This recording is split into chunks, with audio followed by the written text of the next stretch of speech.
میرے نہایت واجب الاحترام معزز سامعین کرام، السلام علیکم ورحمۃ اللہ وبرکاتہ۔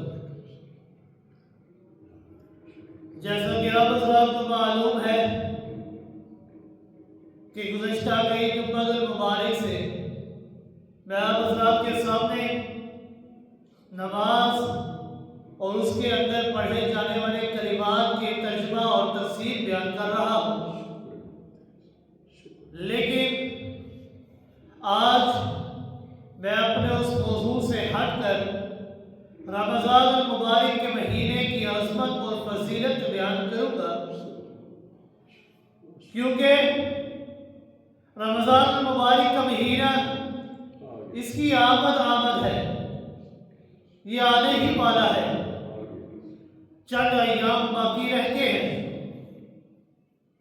تو کیوں نہ اس مہینے کی عظمت اور فضیلت کو اپنے ذہن کے اندر رکھ کر اس مہینے کا آغاز کیا جائے کہ یہ جو مہینہ آنے والا ہے یہ کوئی عام مہینہ نہیں ہے، یہ مہینہ بڑا ہی رحمتوں والا، بڑا ہی برکتوں والا اور بہت سی نعمتوں کو اپنے ساتھ لے کر آ رہا ہے۔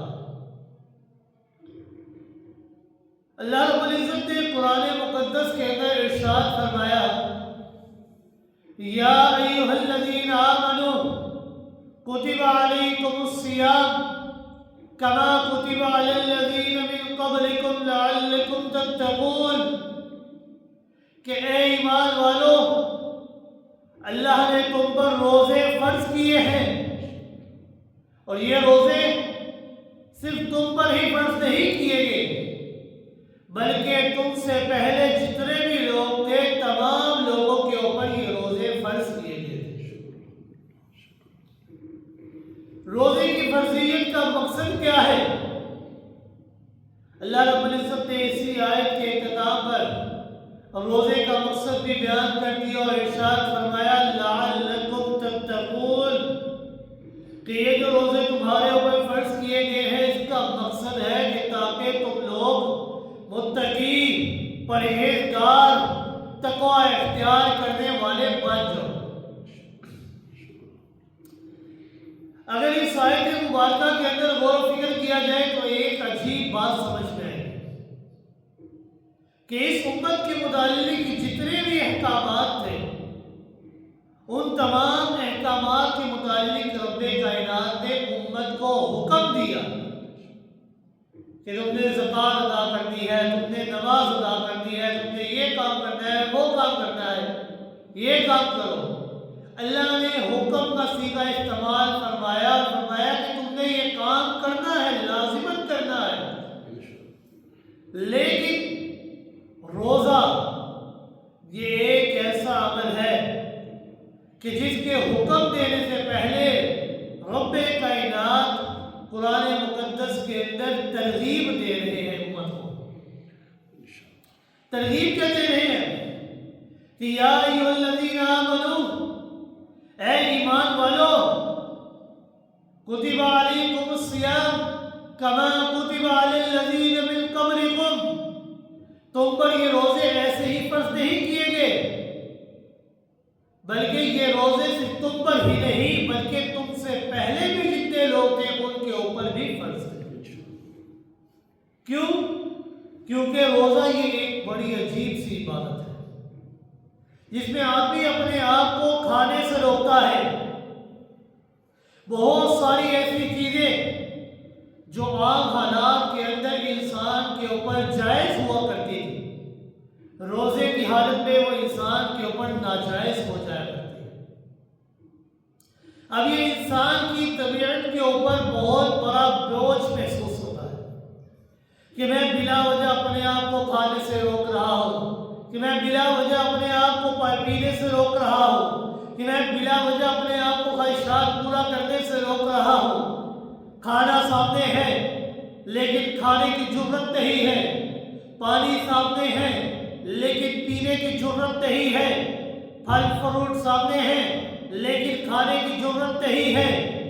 یہ آدمی اپنے اوپر بہت بڑا بوجھ محسوس کرتا ہے۔ اللہ نے ترغیب دیتے ہوئے فرمایا کما کتب علی الذین من قبلکم کہ اے ایمان والو جس روزے کی فرضیت کو تم اپنے اوپر محسوس کر رہے ہو، صبح سے لے کر شام تک پورا دن کھانے پینے سے خواہشات نفسانیہ سے رکے ہوئے ہو، یہ روزے صرف تمہارے اوپر فرض نہیں تھے بلکہ پہلی امتوں کے اوپر بھی فرض تھے۔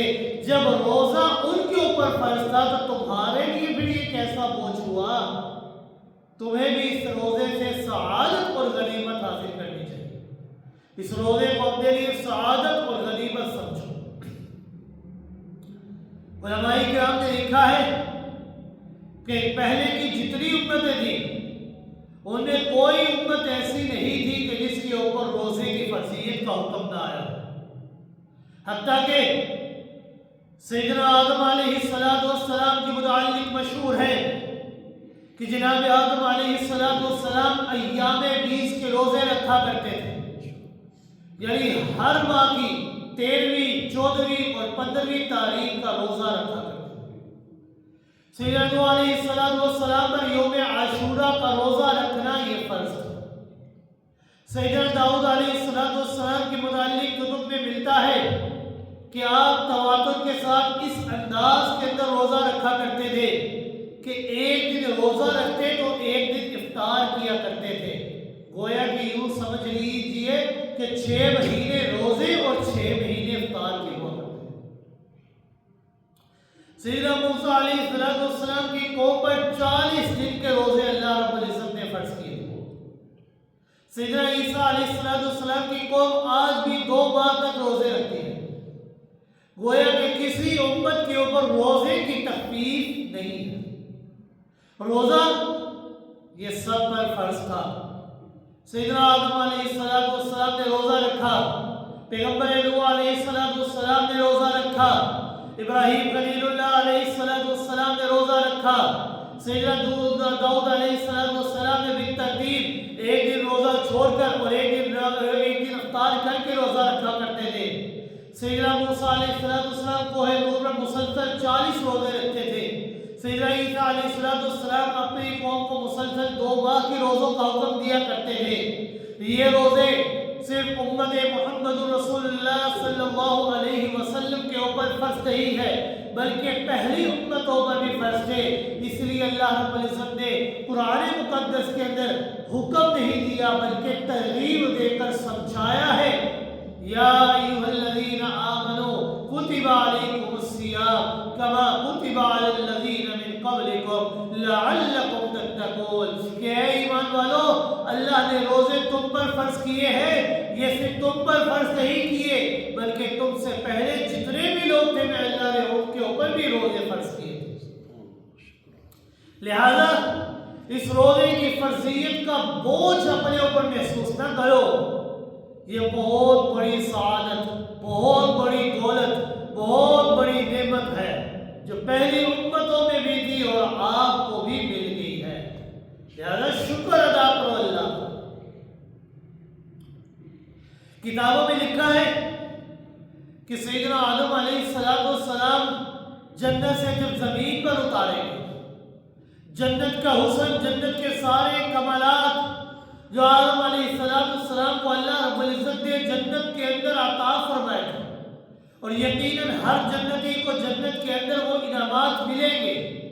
بڑھاپا یہ جنت میں کبھی نہیں آئے گا، بیماری یہ جنت میں کبھی نہیں آئے گی، زندگی جنت کے اندر کبھی ختم نہیں ہوگی، پریشانی جنت کے اندر کبھی نہیں آئے گی، مسلسل پے در پہ لگاتار نعمتیں ہی نعمتیں انسان کو ملیں گی، اور ایسی نعمتیں ملیں گی کہ جس نعمت کے اوپر کبھی سوال نہیں آئے گا۔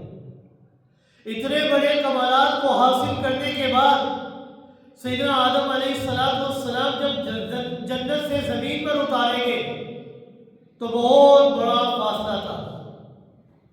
سیدنا آدم علیہ السلام دنیا کے کسی اور کنارے پر اور اماں حوا یہ دنیا کے ایک اور کنارے پر تھی، ان دونوں کے درمیان بڑا ہی فاصلہ تھا۔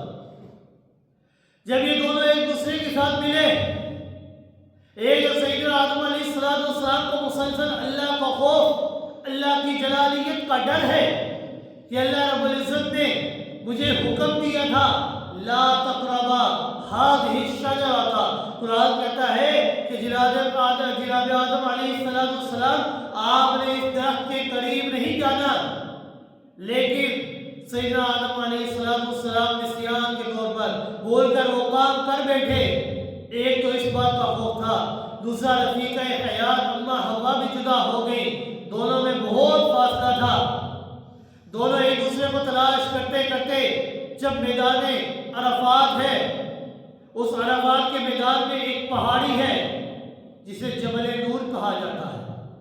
اس پہاڑی پر سیدنا آدم علیہ السلام اور سیدہ حوا علیہ السلام کی ملاقات ہوئی. ملاقات کے بعد سیدنا آدم علیہ السلام مسلسل روتے رہے، اللہ کے حضور گر گراتے رہے، اللہ رب العزت سے توبہ کرتے رہے. اللہ رب العزت نے توبہ قبول فرمائی. جناب آدم علیہ السلام نے فرمایا ربنا ظلمنا انفسنا وَإِن لَّمْ تَغْفِرْ لَنَا وَتَرْحَمْنَا لَنَكُونَنَّ مِنَ الْخَاسِرِينَ. کہ اے میرے مولا، اے میرے اللہ، ظلمنا انفسنا، ہم نے اپنی جانوں کے اوپر بے انتہا ظلم کیے ہیں، ہم بڑے ظالم ہیں، ہم نے اپنی جانوں کے اوپر بڑے بڑے ظلم کیے ہیں. وَإِن لَّمْ تَغْفِرْ لَنَا وَتَرْحَمْنَا، اے اللہ اگر تو ہماری توبہ کو قبول نہیں کرے گا، اے اللہ اگر تو ہمیں معاف نہیں کرے گا، اے اللہ اگر تو اپنی رحمتوں کا نزول ہمارے اوپر نہیں کرے گا، وَتَرْحَمْنَا، اپنی رحمتوں کا نزول نہیں کرے گا، لَنَكُونَنَّ مِنَ الْخَاسِرِينَ، تو اللہ ہم خسارے اٹھانے والے لوگوں میں سے ہو جائیں گے. لہذا اے میرے مولا، ہم تجھ سے درخواست کرتے ہیں، تجھ سے توبہ کرتے ہیں کہ اللہ ہماری توبہ کو اپنی بارگاہ میں قبول و منظور فرما دے. اے اللہ ہم بڑے خطا کار ہیں، بڑے گناہ گار ہیں، اے اللہ ہماری اس توبہ کو، خطاؤں کو اپنی رحمت سے معاف فرما دے. اے اللہ تیرا اعلان ہے ان رحمتی وسعت کل شیء، کہ تیری رحمت ہر چیز سے وسیع ہے. انسان کے جتنے مرضی گناہ ہو جائے، آسمان کی بلندی کو کیوں نہ چھو رہے ہو، سمندر کی جھاگ کے برابر کیوں نہ ہو جائے، اے اللہ تیرا اعلان ہے ان رحمتی وسعت کل شیء، تیرے رحمت ہر چیز سے وسیع ہے. اے اللہ ہم بھی تیرے در پہ آ گئے ہیں، تیرے سامنے اپنی جھولیاں پھیلاتے ہیں، تیرے آگے اپنے ہاتھ پھیلاتے ہیں. اے اللہ ہماری توبہ کو بھی اپنی بارگاہ میں قبول و منظور فرما دے. سیدنا آدم علیہ السلام نے اللہ کی بارگاہ میں توبہ کی.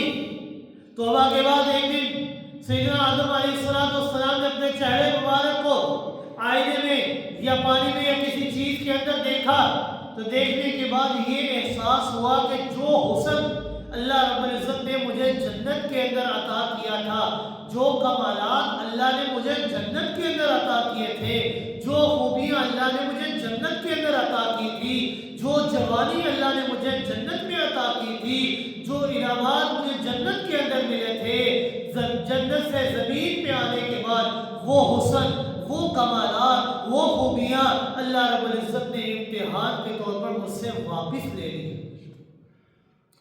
آدم علیہ السلام کو بڑا احساس ہوا، انتہائی دکھ ہوا، آنکھوں سے آنسو جاری ہوئے. اللہ کی بارگاہ میں درخواست کی کہ اللہ اگر تم مجھ سے راضی ہے، اے اللہ اگر تم مجھ سے راضی ہے تو میرے اس حسن کو دوبارہ مجھے لوٹا دو، تاکہ میں تیرے اس انعام کو، اس احسان کو دوبارہ دیکھ سکوں. تو اللہ کی طرف سے آواز آئی کہ آدم اگر آپ ان کمالات کو واپس لینا چاہتے ہیں تو پھر آپ کو 13ویں، 14ویں، 15ویں کے 3 روزے رکھنے پڑیں گے.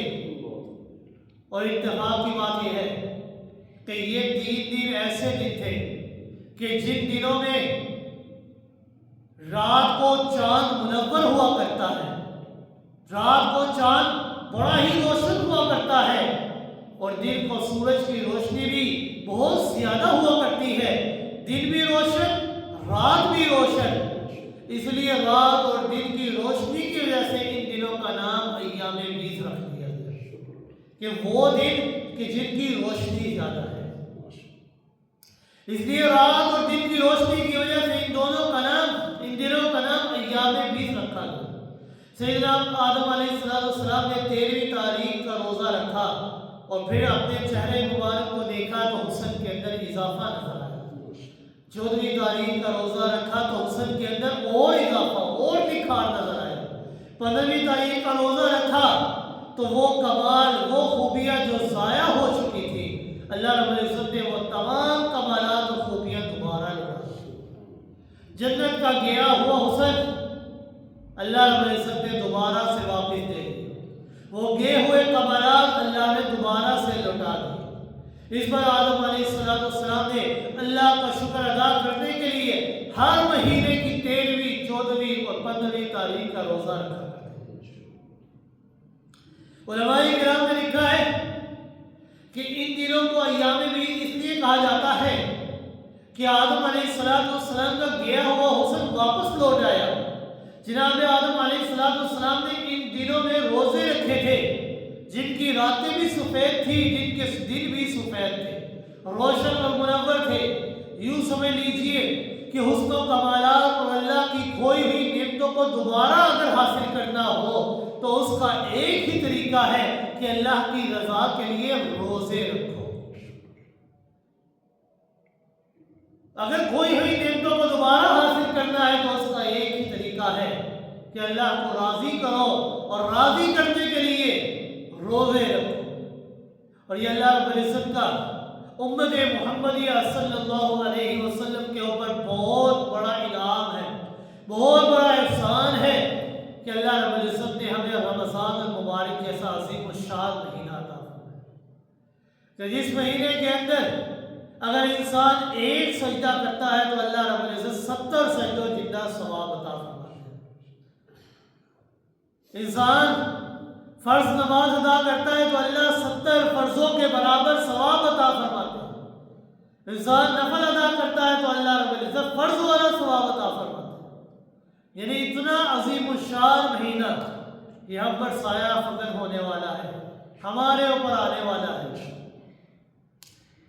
اور ایک حدیث میں آتا ہے کہ آپ صلی اللہ علیہ وسلم نے فرمایا تخلقوا باخلاق اللہ کہ اپنے اندر خدائی صفات پیدا کرو اپنے اندر اللہ والی صفات پیدا کرو جو اللہ کی صفتیں ہیں اپنے اندر پیدا کرو. اللہ کی کیا صفات ہے؟ مثلا اللہ رب العزت کی ذات وہ بڑی کریم ذات ہے اپنے اندر صفت کرم پیدا کرو. اللہ کے بندوں سے سختی نہ کیا کرو بلکہ نرمی کیا کرو. اللہ رحیم ہے صفت رحم اپنے اندر پیدا کرو. اللہ ستار العیوب ہے اپنے اندر صفت ستار العیوب پیدا کرو. لوگوں کے عیبوں کے اوپر پردہ ڈالو. یہ نہیں کہ لوگوں کے عیبوں کو جا کر بتایا کرو ڈنڈے بجایا کرو کہ اس بندے نے یہ گناہ کیا یہ حرکت کی یہ کام کیا. نہیں بلکہ لوگوں کے عیبوں کے اوپر پردے ڈالا کرو جس طرح اللہ تمہارے کاموں کے اوپر پردے ڈالتا ہے. تم بھی اپنے اندر وہ صفت پیدا کرو کہ کسی کا عیب اگر تمہارے سامنے آ جائے تو اس کا اظہار نہ کرو بلکہ اس کے اوپر پردہ ڈالو. اللہ غفار الذنوب ہے گناہوں کو بخشنے والا ہے. اگر کوئی آدمی آپ سے معافی مانگنے کے لیے آ جائے تو آپ بھی اس کو معاف کر دیا. اپنی خطا اور اپنے جرم کا اقرار کرتا ہے تو آپ بھی اس کو معاف کر دیا کرو.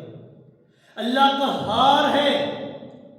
اگر شریعت کا معاملہ آ جائے اپنا بیٹا ہی کیوں نہ ہو اس کو اگر جوتے مارنے پڑے تو صفت قہاریت کا غلبہ اپنے اندر پیدا کرو. اللہ جبار ہے. اگر پیغمبر کی شریعت کا مسئلہ آ جائے سامنے بیوی آر بنتی ہے بیٹا آر بنتا ہے بیٹی آر بنتی ہے تو ان کو بھی راستے سے ہٹانے کی کوشش کرو. اللہ کی صفت جباریت کو اپنے اندر پیدا کرو. یہ خدائی صفات ہے جب اپنے اندر پیدا کرو. کیوں؟ کیونکہ انسان زمین کے اندر اللہ کا نائب ہے اور نائب کا معنی یہ ہوتا ہے کہ جو احکامات افسر دے تو نائب اس کے اوپر عمل کرے. ان خدائی صفات میں سے ایک صفت یہ بھی ہے کہ اللہ رب العزت وہ کھانے سے پاک ہے، اللہ رب العزت پینے سے پاک ہے، اللہ رب العزت خواہشات نفسانیہ سے پاک ہے، ہم ضرورت مند ہے، محتاج ہے، اللہ رب العزت ان تمام چیزوں سے پاک ہے۔ یہ خدائی صفات پیدا کرو کہ وہ نہیں کھاتا تم بھی نہ کھاؤ، وہ نہیں پیتا تم مت پیو، اس کو زندگی کے اندر کوئی خواہشات نہیں ہے، تم بھی ان چیزوں سے اپنے آپ کو دور رکھو۔ لیکن یہ آدمی کے لیے بہت بڑی مشکل تھی، بڑا مشکل کام تھا۔ اس مشکل کو آسان کرنے کے لیے اللہ رب العزت نے حکم دیا کہ تم 24 گھنٹے اس کام کے پابند نہیں رہ سکتے، چلو سال کے اندر میں اللہ رب العزت تمہیں 1 ماہ ایسا دے دیتا ہوں، 1 مہینہ ایسا دے دیتا ہوں کہ جس کی راتوں کے اندر تمہیں کھانے کی اجازت ہے، جس کی راتوں کے اندر تمہیں پینے کی اجازت ہے، جس کی راتوں کے اندر تمہیں خواہشات نفسانیہ پوری کرنے کی اجازت ہے، اپنی بیویوں کے پاس جانے کی اجازت ہے، لیکن کم از کم رات دن کا اتنا حصہ طلوع فجر سے لے کر غروب شمس تک تو اپنے اوپر کنٹرول کیا کرو کہ وہ اللہ کھانے سے پاک ہے، تم بھی اپنے آپ کو کھانے سے روکے رکھو، وہ اللہ پینے سے پاک ہے، تم بھی اپنے آپ کو پینے سے روکے رکھو، وہ اللہ خواہشات سے پاک ہے، تم بھی اپنے آپ کو خواہشات سے پاک رکھو۔ اپنے اندر یہ صفات پیدا کرو جیسے کہ رسول اکرم صلی اللہ علیہ وسلم نے فرمایا تخلقوا باخلاق اللہ، اپنے اندر خدائی صفات پیدا کرو، جو اللہ کی صفت ہے وہ مخلوق کے اندر آئے گی۔ وہ بندے جو اپنے اندر خدائی صفات پیدا کرتے ہیں، اللہ رب العزت ایسے بندوں کے اوپر انعامات کی بارش برسانا شروع کر دیتے ہیں، اور اس صفت کو پیدا کرنے کا نام جو ہے وہ ہے روزہ۔ یہ جو صفت ہے کہ اللہ کھانے سے پاک ہے، اللہ پینے سے پاک ہے، اللہ خواہشات سے پاک ہے، اس صفت کو اپنے اندر پیدا کرنا ہے۔ اس صفت کو پیدا کرنے کا نام ہے روزہ، کہ روزے کے اندر انسان اپنے آپ کو کھانے سے روکتا ہے، پینے سے روکتا ہے، اپنے آپ کو خواہشات نفسانیہ سے روکتا ہے۔ باقی جتنی بھی عبادات ہیں ان تمام عبادات کے اندر اللہ کی صفات کا اظہار نہیں ہوتا۔ مثلا انسان نماز پڑھتا ہے تو انسان نماز کے اندر رکوع کرتا ہے، تو یہ رکوع کرنا یہ اللہ کی صفت نہیں ہے، کیونکہ اللہ رب العزت جھکنے سے پاک ہے۔ نماز انسان ادا کرتا ہے، انسان سجدہ کرتا ہے، تو اللہ رب العزت یہ سجدہ کرنے سے پاک ہے، کیونکہ اللہ رب العزت جھکنے سے پاک ہے۔ آپ حج اور عمرے کے لیے کعبۃ اللہ پر جاتے ہیں، طواف کرتے ہیں، ملتزم پر چمٹ کر دعائیں مانگتے ہیں، یہ عبادت ضرور ہے لیکن یہ اللہ کی صفت نہیں ہے۔ لیکن روزہ یہ ایک ایسی عبادت ہے کہ جس سے بندے کے اندر خدائی صفات پیدا ہوتی ہے۔ تخلقوا باخلاق اللہ، کہ اللہ کھانے سے پاک ہے تو اپنے آپ کو کھانے سے روک کے رکھو، اللہ پینے سے پاک ہے اپنے آپ کو پینے سے روک کے رکھو، اللہ خواہشات سے پاک ہے تو اپنے آپ کو خواہشات سے روک کے رکھو۔ یہ روزہ یہ کوئی عام عبادت نہیں ہے، بڑی ہی اہم ترین عبادت ہے۔ اور اس روزے کی فرضیت کا مقصد کیا ہے؟ یہ جو روزے ہم رمضان کے رکھتے ہیں، اس روزے کی فرضیت کا مقصد کیا ہے؟ دیگر امتوں کے اوپر بھی روزے فرض کیے گئے تھے، امت محمدیہ صلی اللہ علیہ وسلم کے اوپر بھی روزے فرض کیے گئے ہیں۔ آیا اس روزے کی فرضیت کا مقصد کیا ہے؟ یہ مقصد بھی اللہ رب العزت نے اپنی لارب اور بے عیب کتاب قرآن مقدس کے اندر بیان فرمایا ہے کہ یہ جو روزے میں تمہارے اوپر فرض کر رہا ہوں اس کا مقصد کیا ہے؟ اللہ رب العزت نے فرمایا یا ایھا الذین آمنوا کتب علیکم الصیام کما کتب علی الذین من قبلکم لعلکم تتقون، کہ اے ایمان والو اللہ رب العزت نے تمہارے اوپر روزے فرض کیے ہیں، اور یہ روزے صرف تمہارے اوپر فرض نہیں کیے گئے بلکہ تم سے پہلے جتنے بھی لوگ تھے میں اللہ نے ان کے اوپر بھی روزے فرض کیے تھے۔ لیکن مقصد کیا ہے، غرض کیا ہے، وجہ کیا ہے؟ رب کائنات نے فرمایا لعلکم تتقون، تاکہ تمہارے اندر تقوی والی تاکہ تم متقی بن جاؤ، تاکہ تم پرہیزگار بن جاؤ، اللہ سے ڈرنے والے بن جاؤ۔ ذرا غور کیجیے گا، تقویٰ کا ظاہری معنی ہے پرہیزگاری، اور اس کا ایک عام معنی ہے گناہوں سے بچنا۔ لیکن ایک ہے گناہوں سے بچنا اور ایک ہے انسان کو گناہ کا موقع نہ ملے۔ اگر کوئی انسان کہے کہ میں نے یہ گناہ نہیں کیا تو اس بندے کو اس گناہ کا موقع ہی نہیں ملا، تو یہ تقویٰ نہیں ہے۔ تقویٰ یہ ہے کہ ایک بندہ جوان ہے، پہلوان ہے، طاقتور ہے، ہمت والا ہے، حوصلے والا ہے، پھر اس کے اوپر حسن ہے، جوانی ہے، شباب ہے، کمالات اور خوبیاں ہیں، اور پھر ایسے معاشرے کے اندر وہ اپنی زندگی بسر کر رہا ہے کہ جہاں پر برائیاں عام ہیں، ایسے معاشرے میں ہو جہاں پر ہر چیز آسانی سے میسر ہو سکتی ہو اور اس کے پاس دولت اور سلطنت بھی موجود ہو، سب کچھ ہوتے ہوئے یہ شخص اپنے آپ کو گناہوں سے دور رکھتا ہے، تو یہ بندہ اصل میں متقی کہلانے کا حقدار ہے۔ کمال تقویٰ حاصل کیے ہوئے ہیں، کوئی آدمی اس کمال کو حاصل نہیں کر سکتا۔ کما کتب علی الذین من قبلکم لعلکم تتقون، اللہ نے روزے کا مقصد تقویٰ بتایا ہے۔ روزہ اس لیے تمہارے اوپر فرض کیا گیا تاکہ تم لوگ متقی اور پرہیزگار بن جاؤ۔ اگر اس آیت مبارکہ کے اوپر غور و فکر کیا جائے تو یہ بات آسانی کے ساتھ سمجھ میں آ سکتی ہے کہ ایک شخص کے سامنے کھانا رکھا ہوا ہے، کھانے کی طاقت موجود ہے، کھائے تو کوئی پوچھنے والا موجود نہیں، روکنے والا کوئی نہیں، ٹوکنے والا کوئی نہیں، لیکن کھا نہیں رہا۔ پانی سامنے موجود ہے، پینے کی طاقت بھی ہے، ضرورت بھی محسوس کر رہا ہے، لیکن پی نہیں رہا۔ سامنے اعلیٰ قسم کے پھل فروٹ ہیں، ان کو کھانے کے لیے تیار نہیں ہے، خواہشات پورا کرنے کے لیے تیار ہے، درمیان کے اندر کوئی واسطہ نہیں، کوئی حجاب نہیں، کوئی پردہ نہیں، اکٹھے بیٹھے ہیں، لیکن یہ قریب نہیں جاتا، اپنے آپ کو روک کے رکھتا ہے۔ کیوں اپنے آپ کو روک رہا ہے؟ وجہ کیا ہے؟ وجہ ہے اللہ کا حکم۔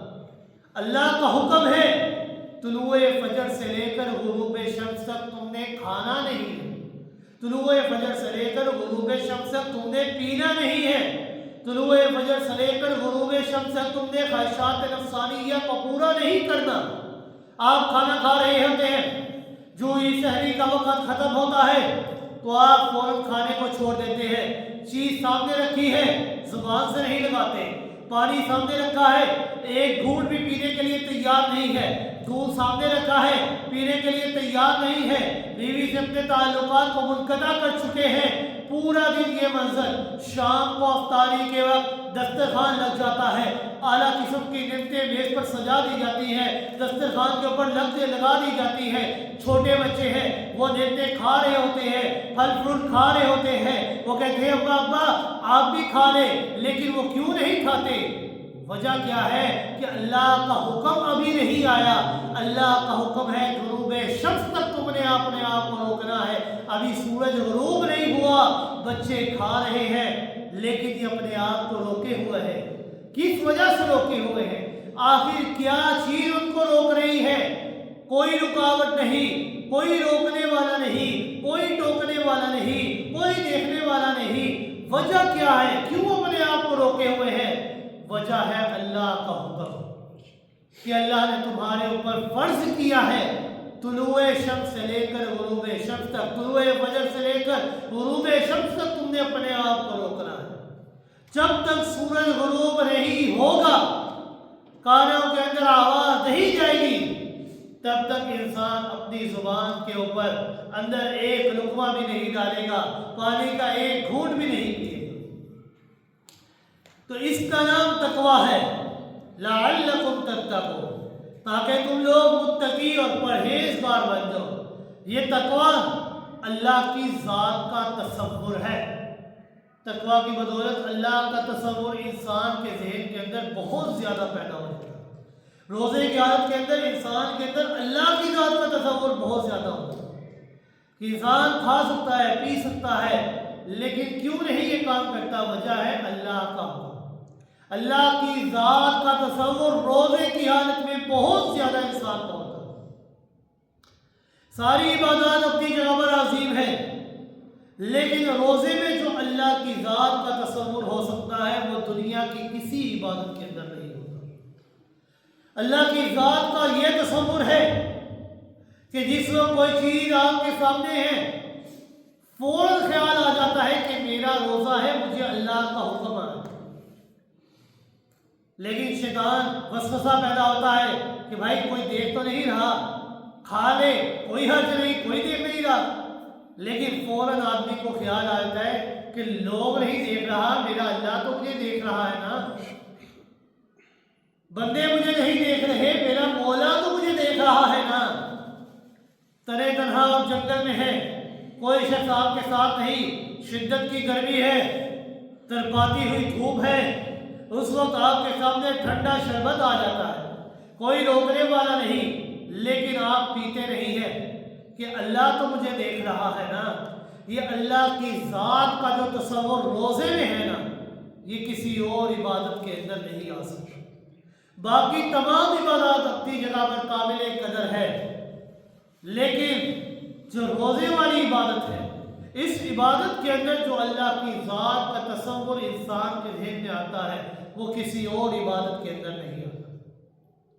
اسی لیے تو رب کائنات نے فرمایا یا ایھا الذین آمنوا کتب علیکم الصیام کما کتب علی الذین من قبلکم لعلکم تتقون، کہ اے ایمان والو، اللہ نے تمہارے اوپر روزے فرض کیے ہیں، یہ روزے صرف تم پر ہی فرض نہیں بلکہ تم سے پہلے جتنے بھی لوگ تھے میں اللہ نے ان کے اوپر بھی روزے فرض کیے تھے، تاکہ تم لوگ تقوی اختیار کرو، متقی اور پرہیزگار بن جاؤ۔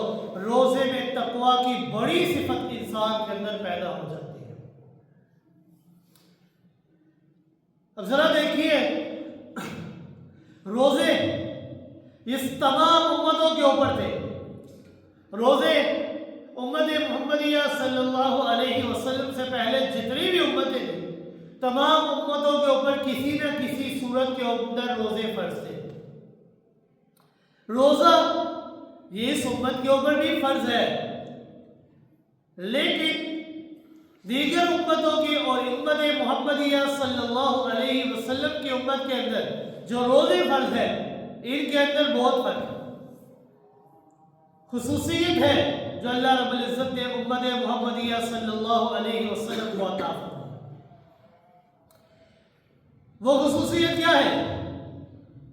تورات، زبور، انجیل، دیگر آسمانی کتابیں یہ پہلی امتوں کو ملی ہے، وہ سب کتابیں ہیں، کتاب اس امت کو بھی ملی ہے، لیکن فرق کیا ہے کہ ان کو صرف کتاب ملی ہے، امت محمدیہ صلی اللہ علیہ وسلم کو اللہ کا کلام ملا ہے۔ پہلی امتوں کو کتابیں ملی، قرآن یہ امت محمدیہ صلی اللہ علیہ وسلم کے حصے میں آیا، آدم علیہ السلام سے لے کر عیسیٰ علیہ السلام تک تمام نبی یہ دیگر امتوں کے حصے میں آئے، لیکن محمد نبی آخر الزمان یہ امت محمدیہ صلی اللہ علیہ وسلم کے حصے کے اندر ہے۔ روزے یہ دیگر امتوں کے اوپر بھی فرض تھے، لیکن ماہ رمضان کے روزے یہ امت محمدیہ صلی اللہ علیہ وسلم کے حصے میں ہے۔ رمضان جیسا بابرکت اور عظیم مہینہ، عظمت والا مہینہ، یہ صرف اللہ رب العزت نے امت محمدیہ صلی اللہ علیہ وسلم کو عطا فرمایا۔ یہ عظمت، یہ خصوصیات اللہ رب العزت نے دیگر کسی اور امت کو عطا نہیں فرمائی، کسی اور امت کو یہ خصوصیات نہیں ملی۔ شیخ عبد القادر جیلانی رحمہ اللہ نے غنیۃ الطالبین میں ایک عجیب بات لکھی ہے کہ وہ رمضان المبارک کے لفظ رمضان کا ایک ایک حرف کا اس معنی کی ایک ایک صفت کو ظاہر کرتے ہیں، ایک ایک حرف کی ایک ایک صفت کو ظاہر کرتے ہیں کہ یہ جو ہم رمضان بولتے ہیں اس رمضان کا جو راہ ہے اس کا کیا مطلب ہے، اس کی کیا صفت ہے، میم ہے اس کی کیا صفت ہے، صاد ہے اس کی کیا صفت ہے، ایک ایک حرف کی صفت بیان کرتے ہیں۔ وہ کہتے ہیں کہ رمضان کی جو راہ ہے وہ بتاتی ہے کہ رحمتوں والا مہینہ تمہارے اوپر سایہ فکن ہونے والا ہے، یہ بڑا ہی رحمتوں والا مہینہ ہے۔ رمضان کی جو میم ہے نا وہ بتاتی ہے کہ یہ مہینہ یہ کوئی عام مہینہ نہیں، بڑا ہی مغفرت والا مہینہ ہے۔ اس مہینے کے اندر اللہ سے اپنی مغفرت طلب کرو، اللہ تمہاری مغفرت فرما دے۔ رمضان کی جو صاد ہے یہ بتاتی ہے کہ جنت کی ضمانت والا مہینہ تمہارے اوپر آ چکا ہے، کہ جنت کی ضمانت تم حاصل کر سکتے ہو، جہنم سے اپنے آپ کو بچا سکتے ہو۔ رمضان کی جو الف ہے وہ بتاتی ہے کہ یہ مہینہ بڑا ہی الفت والا، بڑا ہی محبت والا، بڑا ہی انس والا مہینہ۔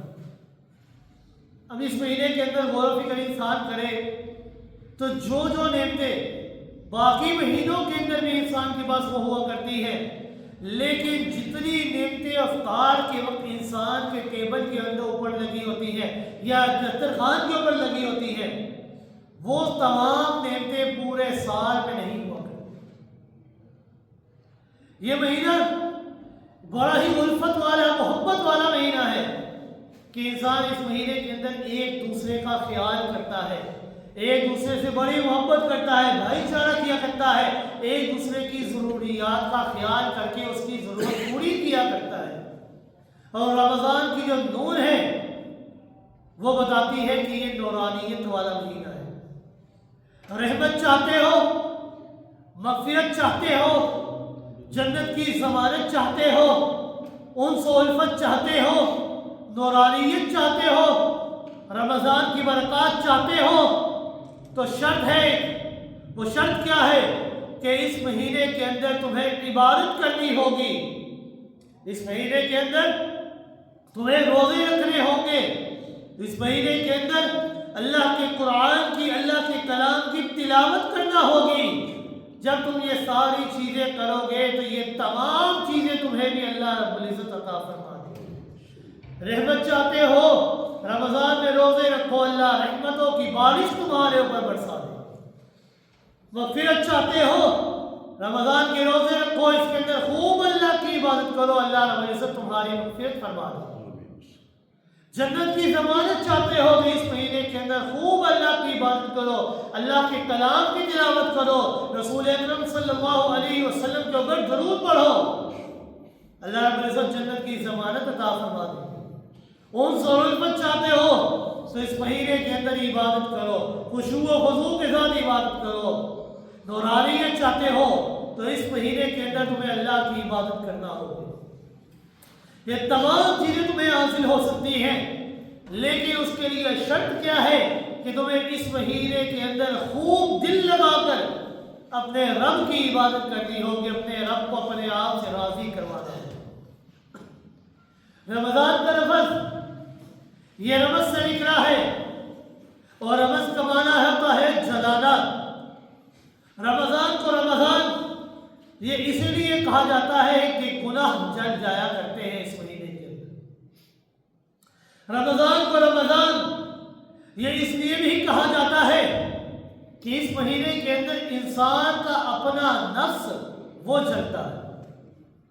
رمضان کو رمضان یہ اس لیے بھی کہا جاتا ہے کہ اس مہینے کے اندر آدمی کو بھوک اور پیاس کی شدت کی وجہ سے اس کے اوپر گرمی کے اثرات اس کے وجود کے اوپر مرتب ہوتے ہیں، گرمی لگتی ہے، تڑپ محسوس ہوتی ہے، اس لیے اس کو رمضان کہا جاتا ہے۔ رمضان کو رمضان اس لیے بھی کہا جاتا ہے کہ اس مہینے کے اندر شیطان کو قید کر لیا جاتا ہے، اور جب شیطان کو قید کیا جاتا ہے تو شیطان بھی جہنم کی آگ کے اندر جلتا رہتا ہے، وہ وہاں پر جلتا ہے۔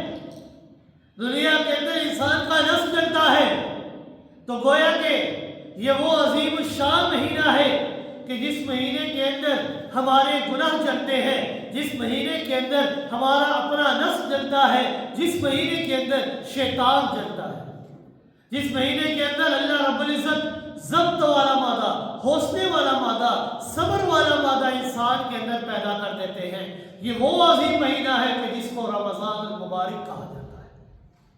کہ یہ رمضان یہ کوئی عام مہینہ نہیں ہے، یہ بڑا ہی عظیم الشان مہینہ ہے۔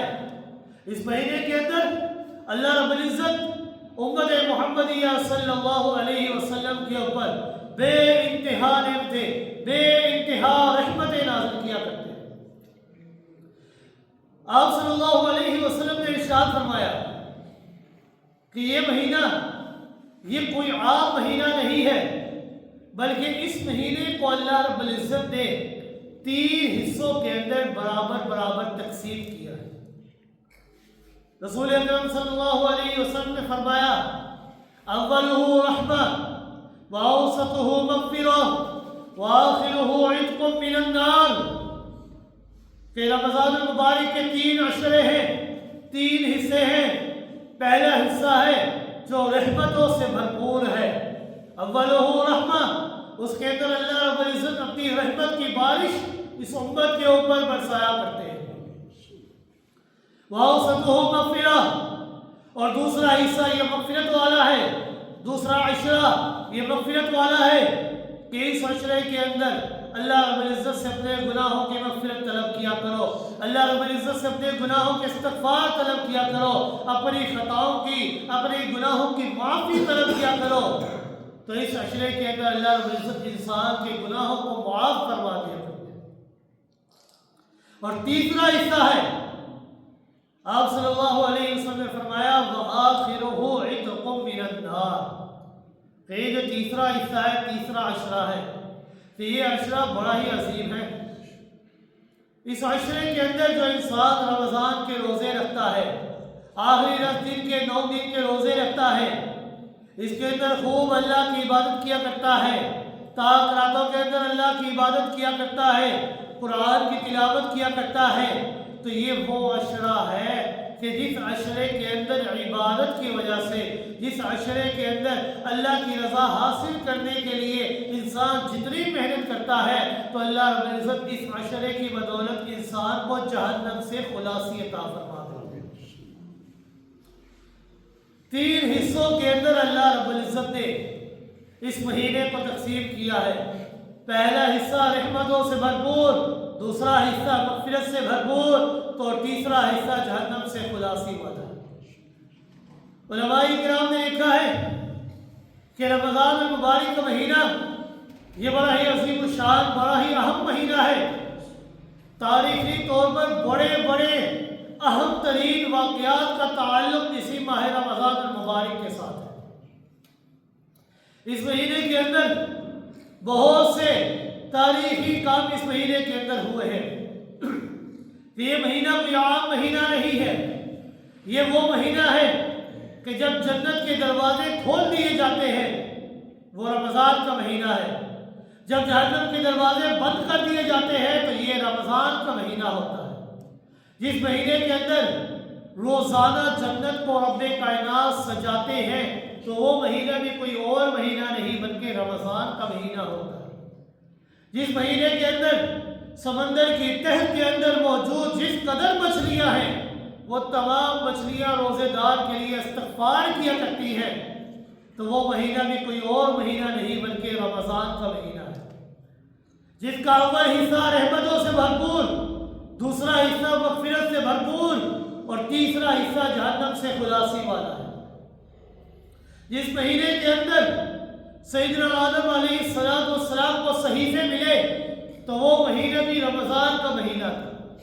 جس مہینے کے اندر ابراہیم خلیل اللہ علیہ السلام کے اوپر صحیفے نازل کیے گئے، تو وہ مہینہ بھی رمضان کا مہینہ تھا۔ جس مہینے کے اندر سیدنا موسیٰ علیہ السلام کو کوہ طور پر بلا کر تورات عطا کی گئی، تو وہ مہینہ بھی کوئی اور مہینہ نہیں بلکہ رمضان کا مہینہ تھا۔ جس مہینے کے اندر داؤد علیہ السلام کو زبور عطا کی گئی، تو وہ مہینہ بھی کوئی اور مہینہ نہیں بلکہ رمضان کا مہینہ تھا۔ جس مہینے کے اندر سیدنا عیسیٰ علیہ السلام کو انجیل عطا کی گئی، تو وہ مہینہ بھی کوئی اور مہینہ نہیں بلکہ رمضان المبارک کا مہینہ تھا۔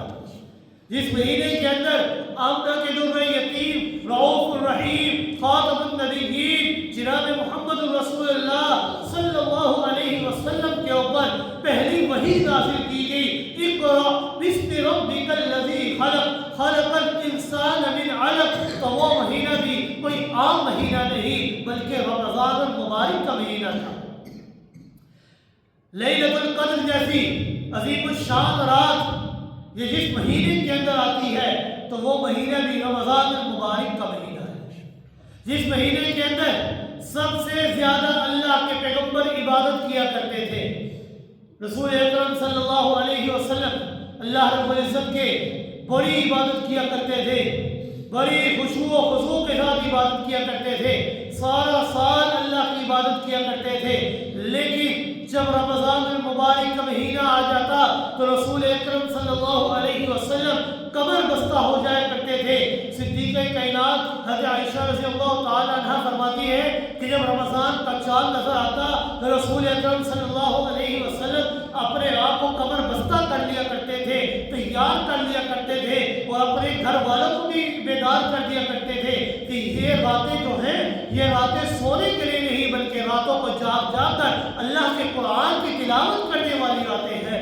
اس مہینے کے اندر خوب اللہ کی تلاوت کرنی ہے، خوب روزے رکھتے ہیں، اس مہینے کے اندر خوب اللہ کی عبادت کرنی ہے۔ یہ مہینہ کوئی عام مہینہ نہیں ہے، جس بندے کو یہ مہینہ حاصل ہو جائے تو وہ بندہ بڑا ہی خوش نصیب ہے کہ اس مہینے کو پا لیا اور پھر پا کر اللہ رب العزت کی خوب عبادت کی تو ایسے بندے کے اوپر رب کائنات اپنی رحمت اور نعمتوں کا نزول کیا کرتے ہیں۔ وہ بندہ بڑا ہی خوش نصیب ہے کہ جو اس مہینے کو پا لے اور اس مہینے کو پا لینے کے بعد اللہ رب العزت کی عبادت کیا کرے، روزے رکھا کرے، قرآن کی تلاوت کیا کرے، تراویح نماز ادا کیا کرے، ایسے بندہ بڑا ہی خوش نصیب ہوا کرتا ہے۔ حدیث شریف میں آتا ہے کہ رسول اکرم صلی اللہ علیہ وسلم نے فرمایا کہ اس مہینے کے اندر 4 کام ہیں جو لازمن کیا کریں۔ پہلا کام رسول اکرم صلی اللہ علیہ وسلم نے فرمایا کہ اس مہینے کے اندر اللہ رب العزت کا نام جو ہے وہ کثرت سے لیا کرو، کلمہ طیبہ اور تسبیح اور تحمید یہ زیادہ پڑھا کرو، اٹھتے بیٹھتے چلتے پھرتے سوتے بیٹھتے کسی وقت میں کسی بھی حال میں ہو اللہ کا نام اپنی زبان سے ضرور بضرور لیا کرو۔ آپ کو کوئی نہیں روک سکتا، زبان نہیں بولتی تو دل کے اندر کم سے کم اس مہینے کے اندر اللہ کا تصور رکھا کرو۔ جتنا زیادہ ذکر کرو گے اتنا ہی زیادہ اس مہینے کے اندر اللہ کے قریب ہوتے جاؤ۔ دوسری چیز جناب محمد رسول اللہ صلی اللہ علیہ وسلم نے فرمایا کیونکہ اللہ کی رحمت یہ میرے بندوں کی طرف متوجہ ہوا کرتی ہے۔ اللہ رب العزت اس مہینے کے اندر اپنے عرش سے نیچے آ کر پہلے آسمان پر آ جایا کرتے ہیں، اس لیے اس مہینے کے اندر خوب اللہ رب العزت سے توبہ اور استغفار کیا کرو، کثرت سے استغفار کیا کرو، استغفار زیادہ پڑھا کرو، استغفر اللہ ربی من کل ذنب واتوب الیہ، کثرت سے توبہ کیا کرو، اپنی خطاؤں کی، اپنی گناہوں کی، اپنی غلطیوں کی اللہ سے معافی طلب کیا کرو۔ رسول اکرم صلی اللہ علیہ وسلم نے فرمایا کل بنی آدم خطاء وخیر الخطائین التوابون، ہر بنی آدم خطا کار ہے، ہر آدمی یہ گناہ گار ہے، لیکن اللہ کو وہ گناہ گار زیادہ پسند ہے کہ جو گناہ کرنے کے بعد اپنے گناہ کے اوپر ڈٹا نہیں رہتا، اپنے گناہ کے اوپر اصرار نہیں کرتا، بلکہ اپنے گناہ کے اوپر ندامت کا اظہار کرتا ہے، شرمندگی کا اظہار کرتے ہوئے اپنے رب سے توبہ اور استغفار کیا کرتا ہے۔ اللہ رب العزت ایسے بندے سے بہت محبت کیا کرتا ہے، اور جب انسان اپنے رب سے اپنے گناہوں کی معافی مانگتا ہے تو رسول اکرم صلی اللہ علیہ وسلم نے فرمایا وہ شخص بڑا ہی خوش نصیب ہے کہ جس کے نامہ اعمال میں قیامت کے لیے سب سے زیادہ توبہ لکھی ہوئی۔ حدیث میں آتا ہے کہ رسول اکرم صلی اللہ علیہ وسلم ایک ایک مجلس میں بیٹھ کر 70 مرتبہ استغفار کیا کرتے تھے، ایک حدیث میں 100 مرتبہ ایک ہی مجلس میں بیٹھ کر استغفار کیا کرتے تھے۔ تیسری چیز رسول اکرم صلی اللہ علیہ وسلم نے فرمایا کہ اللہ رب العزت سے اس مہینے کے اندر جنت کیونکہ اس مہینے کے اندر جنت کے دروازے کھل جایا کرتے ہیں. اس مہینے کے اندر کثرت سے اللہ رب العزت سے جنت طلب کیا کرو. اور چوتھی چیز رسول اکرم صلی اللہ علیہ وسلم نے فرمایا کہ اس مہینے کے اندر جہنم سے پناہ طلب کیا کرو. خوب اللہ رب العزت سے جہنم سے پناہ طلب کیا کرو کہ اللہ ہمیں جہنم کے عذاب سے بچا لے. کہ اللہ اللہم اجرنی من النار، ہمیں جہنم کے ہمیں آگ کے عذاب سے بچا لے. ایک اللہ رب العزت کا نام کثرت سے لیا کرو، تسبیح و تحمید کیا کرو، کلمہ طیبہ پڑھا کرو، استغفار کیا کرو، جنت طلب کیا کرو، جہنم سے پناہ طلب کیا کرو. یہ 4 کام ہے جو رسول اکرم صلی اللہ علیہ وسلم نے فرمایا کہ رمضان المبارک کا مہینہ جس بندے کو مل جائے تو اسے چاہیے کہ یہ 4 کام کثرت سے اس مہینے کے اندر کیا کرے. تو اللہ رب العزت سے دعا ہے کہ اللہ رب العزت ہمیں صحیح معنوں میں اس مہینے کا احترام کرنے کی اور اس مہینے کے صحیح معنوں میں قدر کرنے کی توفیق عطا فرمائے. وما علینا الا البلاغ المبین.